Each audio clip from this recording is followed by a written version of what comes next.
खुलुमबाय लोगोफोर, नोंथांमोनखौ डियार ब्रह्म चेनेलाव आरो फिन खेबसेबाव बयखौबो बरायनाय जाबाय। आं दिनै नोंथांमोननि सिगाङाव आरोबाव माखासे गोदान खौरां लानानै फैबावलायबाय।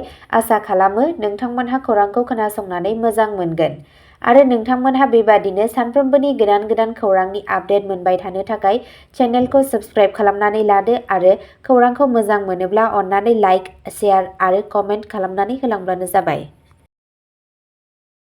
दिनैनि गिबि खौराङाव दङ आसाम उफ्रा बिसायख'थियाव एनडिएआ देरहानो थियारि, सर्बानन्द सन'वाल। हिमन्तनि उनाव सर्बानन्दआ सिडलीआव बिजेपिनि सारथि महारथि फोसावदिंनाय। 31 नं बिधान सभा बियाबनि उफ्रा बिसायख'थियाव बाहागो लानाय राजखान्थि दोलोफोरनि गावबा गावनि बिजाथिफोरखौ देरहानो थाखाय सिडली बियाबाव मोनसेनि उनाव सासे सरथि सौफैदों। गिबि मन्थ्रि हिमन्त बिश्व शर्माया एनडिए गोरोबथानि बिजाथि निर्मल कुमार ब्रह्मनि जानानै सिडली बियाबाव फोसावदिंनायनि उनाव रायजो कंग्रेसनि आफादगिरि भुपेन बराया बृहस्पतिबाराव मोनसे बिसायख'थि रेली खुंदोंमोन। बे समावनो बिपिएफनि आफादगिरि आरो बिटिसिनि बारग' गाहाय मावफुंगिरि सोद्रोमा हाग्रामा महिलारीया बिपिएफ दोलोनि बिजाथि सुध्द बसुमतारीनि जानानै माराथन फोसावदिंनाय हाबाफारियाव फैदों। बे समावनो मिरु केबिनेट मन्थ्रि सर्बानन्द सन'वालआ मैया सिडली बियाबनि सिङाव थानाय बासुगाव सोहोरनि राजासरां धोरोमारि फोथाराव मोनसे गिदिर बिसायख'थि फोसावदिं मेलाव बाहागो लायो। सिडली बियाबनि एनडिए गोरोबथानि बिजाथि निर्मल कुमार ब्रह्मनि जानानै फोसावदिंनाय समाव सन'वालआ गावनि बिबुंथिनि जागायजेननायाव बुंदोंमोन दि हादोरनि गाहाय मन्थ्रि नरेन्द्र मदिआ सुबुंफोरखौ फोथायनाय आरो फोथायनायाव लाना भारतखौ मोनसे जौगालु हादोर बानायनो थाखाय खामानि मावगासिनो दं। बेल' नङा, मुलुगनि बिजिरसालियाव भारतआ गावखौ मोनसे गोख्रों हादोर आरो मुलुगनि दैदेनगिरिफोरनि गेजेराव सासे महरै गायसननो हादों। नरेन्द्र मदिआ हादोरनि गाहाय मन्थ्रि महरै बिबान लानायनि उननिफ्रायनो जों बयबो मिथिगौ दि सा-सानजाजों लोगोसे आसामखौ मोनसे जौगानाय रायजो बानायनो थाखाय जुनिया राहा लानाय जादों। गावनि बिबुंथिनि सोमोन्दै मिरु मन्थ्रि सर्बानन्द सन'वालआ बुंदोंमोन दि 2014 मायथाइनिफ्राय गाहाय मन्थ्रि नरेन्द्र मदिआ फोथायनाय आरो फोथायनायाव हादोरनि मोजां खुंथाय खान्थिखौ गोख्रों खालामनो आरो बिसोरखौ मोनसे गोख्रों हादोर बानायनो थाखाय खामानि मावगासिनो दं। थांनाय गोलाव बोसोरफोराव कंग्रेस दोलोआ मोजां खुंथाय खान्थि दाफुंनो हायाखै। बिटिसिआव सिडली बिधान सभा बियाबनि जौगानायनि मोजां मोननानै जथाय हान्जानि बिजाथि निर्मल कुमार ब्रह्मनो भट होनानै देरहासार जानो थाखाय रायजो राजाफोरखौ खावलायदों। मिरु मन्थ्रिया बुंदोंमोन दि आसामाव उफ्रा बिसायख'थियाव मोनबा बियाबफोरा एनडिएनि आखायाव थांगोन। बिटिआरआ गोजोन गायसननानै जौगानायनि लामायाव दं। एनडिएआ गोरोबलायनानै दावगादों। मैयानि बिसायख'थि फोसावदिंनायाव बिटिसिनि गाहाय मावफुं सोद्रोमा प्रमद बर'आ बुङो, जों बिटिआरआव गोजोन गायसननानै जौगालु खामानियाव आवगायगासिनो दं। हाग्रामाया आंखौ आरो आंनि नखरखौ सोंखारिनायाव मुखुब। हाग्रामा महिलारीया प्रमद बर'खौ गाइखेर होयै मोसौजों रुजुनायनि सायाव बर'आ बुङो दि गिबि मन्थ्रिनि बिबुंथिखौ हाग्रामा महिलारीया गोरोन्थि ओंथि बेखेवदों। आं बिथां बायदि रेजें बिबुंथि होआ आरो बेखौ खालामनो मोजां मोना। आं माब्लाबा बुंदों नामा दि हाग्रामाया खर'आव खानाय गैया? माब्लाबाबो बुंफेराखै। हाग्रामा महिलारीया बुंदोंमोन दि मानोना बिथांहा दायो जेबो आयदा गैया। बे मेलाव बिटिसिनि गाहाय मावफुं सोद्रोमा प्रमद बर'आ बिटिसिआव मावनो लानाय थांखि गोनां बिथांखिफोरनि बागै फोरमायो आरो बासुगाव ओनसोलनि जेंनाफोरखौ फारि फारि सुस्रांनो नाजानाय जागोन होनना बिबुंथि फोरमायो। एलायन्सनि बिजाथि निर्मल कुमार ब्रह्मआबो गोबां भटनि फारागथियाव देरहागोन होनना दाबि खालामो। बिटिआरआव मोनसे गोरोबथा दं आरो बेयो गोरोबथायाव दं दि जों दाबि खालामो दि जोंनि बिजाथिया गोबां भटनि फारागथिजों देरहागोन। सिडली बिधान सभा बियाबनि उफ्रा बिसायख'थियाव कंग्रेस दोलोआ सुबुंफोरखौ बिजाथि फसंनानै रायजो राजाफोरनो माय जाहोनानै राजखान्थि गेलेदों होनना मन्थ्रि जगेन महनआ बुंथियो। बिथाङा बुंबावो दि सिडली बियाबाव कंग्रेस दोलोहा जेबो सुबुं बिथा गैया। बासुगाव बिसायख'थि फोसावदिं मेलाव बिटिसिनि गाहाय मावफुं सोद्रोमा प्रमद बर', केबिनेट मन्थ्रि अशक सिंघाल, जगेन महन, उरखावगोरा ब्रह्म, बारग' मन्थ्रि चन्दन ब्रह्म, एजिपिनि बारग' MLA Satyabrahma Kalita, MP Jayanta Basumatary, MLA Ajay Kumar Roy आरो एनडिए जथाय हान्जानि बिजाथि निर्मल कुमार ब्रह्मआ दंमोन। नैथि खौराङाव दङ आसामआ साहा बागानाव गोर्बोआव थानाय आइजोफोर आरो गोदानै जोनोम जागोदान गथ'फोरनि थाखाय 15,000 रांनि अनसुंथाइ फोसावदों।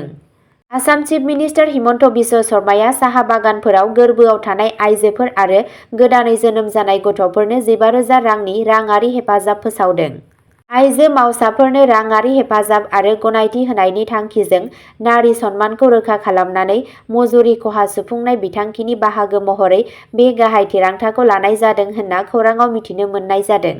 गावनि मावख'आरि एक्स हेन्डेलनि गेजेरजों सीएम हिमन्त बिश्व शर्माया बे बिथांखिनि जाफुंसारनायखौ गोजौ खालामदोंमोन, जाय दासिम 1.3 लाखनिबो बांसिन आइजोफोरखौ मुलाम्फा होदों। बिथाङा बुंदोंमोन दि बे बिथांखिया दासिम 1.3 लाखनिबो बांसिन आइजोफोरखौ मुलाम्फा होदों, जायफोरा थोंजोङै गावसोरनि बेंक एकाउन्टआव 127.77 कौटि रां मोननो हादों। बे दाननि गिबियाव आसाम सोरखारा गावनि मिशन वसुन्धरा 3 हाबाफारिनि बाहागो महरै साहा बागाननि हायाव आयेन बेरेखा न'फोरखौ होबथानो थाखाय गोख्रों राहा लादोंमोन। बे आगाननि थांखिया 31 दिसेम्बर 2022 मायथाइनि सिगां बैफोर हाफोराव थाग्रा थागिबि सुबुंफोरनि लुबैनायखौ रैखा खालामनायजों लोगोसे हा दखल खालामनायखौ नेमखान्थि खालामनाय। आरजाथाव सुबुंफोरखौ हेफाजाब होनो थाखाय सरकारा थि अक्ट'नि सिगां साहा बागाननि हायाव थाग्रा सुबुंफोरनि थाखाय खेबसेनि थाखाय रैखाथि खाबु होगोन। बे सुबुंफोरा मुङावल' 10% प्रिमियाम होनानै हा मोननो खाबु मोनगोन होनना खौराङाव फोरमायनायखौ मिथिनो मोननाय जादों। थामथि खौराङाव दङ पस्ट मास्टारआ सुबुंफोरनि बेंक एकाउन्टनिफ्राय लाख लाख रां जाख्ल'नायनि अजद। आसामनि खुमथायनि मोनसे पस्ट अफिसाव दावराव-दावसि सोमजिनाय खौरां मोननाय जादों। खौराङाव मिथिनो मोननाय बायदियैब्ला पस्ट मास्टारआ सुबुंफोरनि बेंक एकाउन्टनिफ्राय लाख लाख रां जाख्ल'दों। सुलुंनिफ्राय मिथिनो मोननाय बायदिब्ला दायनिगिरि रिदिप सयखिया खुमथायनि मालुवा हाबि दालाइ पस्ट अफिसनि पस्ट मास्टारआ दायो खारखोमानानै दं। खौरां बायदिब्ला सयखियाया खुमथायनि मोनगु गामिनि सुबुंफोरनि एकाउन्टनिफ्राय गोबां बिबांनि रां जाख्ल'दोंमोन, जेराव मोनफ्रोमावबो लाख लाख रां दंमोन। बे जाथाया सोराङाव फैदोंमोन जेब्ला बायगिरिफोरा गावसोरनि एकाउन्टफोरखौ नायबिजिरदोंमोन, गोरोबलायै आरो रां गोमानायखौ दिन्थिदोंमोन। थासारिया दुंहाव जादोंमोन मानोना केलेंकारिजों भुगिनांनाय बायगिरिफोरा सिगाङाव फैदोंमोन, जायनि जाहोनाव डाक बिफाननि बेरेखायै हेंथा दिन्थिफुंनाय आरो पस्ट अफिसनो गावसोरनि रांखौ गथायनाय रोजा रोजा बायगिरिफोरा अजद होदोंमोन दि बिसोरनि खस्थ'जों आरजिनाय रां दोनथुमनायखौ बिसोरनि एकाउन्टनिफ्राय खावजादों। रिपर्टनि बायदियैब्ला सुबुंफोरा पस्ट मास्टार रिदिप सयखियानि बेरेखायै थाबैनो राहा लानो दाबि खालामगासिनो दं। ब्रैथि खौराङाव दङ आसामनि गहपुराव 7 बोसोर बैसोनि फिसाज्लाखौ बुथारनायनि उनाव बिफाया फासि नांनानै थैदों। आसामनि गहपुराव मोनसे दुखुनांथाव जाथाय जादों जेराव मृगांका सयखिया मुंनि सासे सुबुङा गावनि 7 बोसोर बैसोनि फिसाज्लाखौ गोदोना सेरथेना बुथारदोंमोन आरो उनाव अखानायै फुङाव फासि नांनानै थानाय मोनदोंमोन। बे जाथाया बृहस्पतिबारखालि मोनाबिलि 7 रिंगासोआव गहपुर महकुमानि सलिंगिगुरि गामियाव जादों। मिथिनो मोननाय बायदिब्ला सयखियाया गावनि फिसाज्लाखौ कम्बलजों बुथारदोंमोन जेब्ला गथ'आ उन्दुगासिनो दंमोन। दायखौ मावखांनायनि उनाव सयखियाया गंसे स्कुटारजों खारखोमालाङो होनना खौराङाव मिथिनो मोननाय जादों। रिपर्टनि बायदियैब्ला शुक्रबारनि फुङाव साखाथिनि बरिगाव गामियाव नन्दा बिश्वासनि गंसे न'नि उखुमाव बिथांनि गोथै सह'खौ फासि नांनाय हालोदाव मोननाय जादों। पुलिसआ गावखौ फोथैनायनि सन्देह खालामदों, थेवब्लाबो बुथारनायनि गुबै जाहोनखौ मिथिनो मोननाय जायाखै। बे दुखुनांथाव जाथाया ओनसोलारि सुबुं समाजखौ सोमोनांहोदों। दायो पुलिसआ बे जाथायनि सायाव नायबिजिरनाया सोलिगासिनो दं। बाथि खौराङाव दङ दिसपुर पुलिसआ गाहाय इन्टार-स्टेट गारि खावनाय रेकेटनि दायाव 2 सुबुंखौ हमदों। दिसपुर पुलिसआ शुक्रबारखालि मोनसे गुवार रायजो गेजेरारि कार खावनाय रेकेटजों लोब्बा थानायनि 2 सुबुंखौ खायो।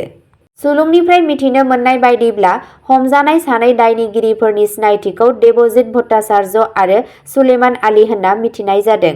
2बो सन्देह गोनां सुबुंफोरनि बेरेखायै गुवाहाटीनि गुबुन गुबुन पुलिस थानाफोराव मोन 10 नि बांसिन गसर थिसननाय जादों। दायनिगिरिफोरनि आदबा गिबियाव गारिनि बिगोमाफोरजों गावसोरनि कारफोरखौ भारायाव लानो थाखाय गोरोबथा खालामनायजों लोब्बा दंमोन।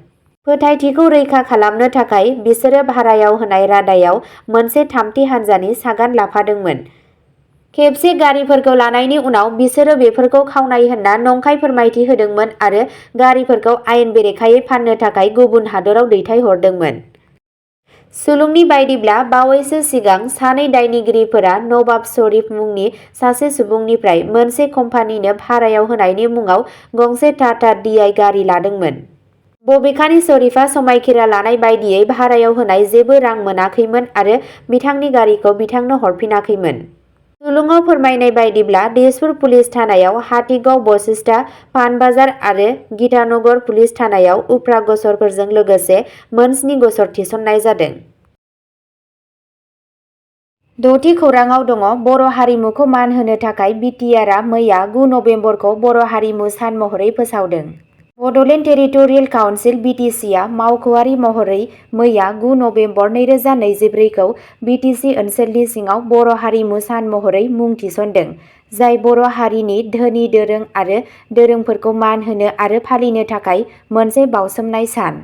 BTC सरासनस्रा खुंथाय बिफाननिफ्राय मावख'आरि फोसावथायनि गेजेरजों नेमखान्थि गोनां बे फोसावथायनि थांखिया बड'लेण्डनि सुबुंफोरनि गेजेराव हारिमुआरि गोग्गानाय आरो बर' सिनायथिनि सांग्रांथिखौ बांहोनाय। कक्राझारनि BTC सेक्रेटारियेट कमप्लेक्सनिफ्राय फोसावनाय फोसावलायाव नोजोर होनाय जादों दि बर' हारिमु साना गौथुमनि आवथायाव मोनसे मख'जाथाव फालिथाय महरै खामानि मावगोन, जाय बर' हारिमु, राव आरो आरिमुनि बायदि बायदि बिथिंफोरखौ जौगाहोगोन। BTC नेहाथारिजों सागान होजानाय बे फोसावथाया बर' सुबुंफोरनि हारिमुआरि रोदाफोरखौ संरैखा खालामनो आरो इयुन जोलैफोरनि थाखाय बेनि उनमोनथायखौ रोखा खालामनो थाखाय गौथुमनि सोलिबाय थानाय रादायनि सायाव गोसो होयो। BTCनि फोसावथायाव फोरमायनाय जादों दि बे फोरबोआव सोरखारि मावख', सोलोंथाय फसंथान आरो गासैबो BTC आफादफोरा बाहागो लागोन। बर' हारिमुआरि उनमोनथायखौ दिन्थिफुंनो थाखाय BTC खुंजानाय जिल्लाफोर जेरै कक्राझार, चिरां, बाक्सा, तामुलपुर आरो उदालगुरियाव दोरोङारि मोसानाय दिन्थिफुंनाय, देंखो आरो आरिमु दिन्थिफुंनायजों लोगोसे गुबुन गुबुन हारिमुआरि हाबाफारिफोर खुंफुंनाय जागोन होनना मिजिं थिजादों।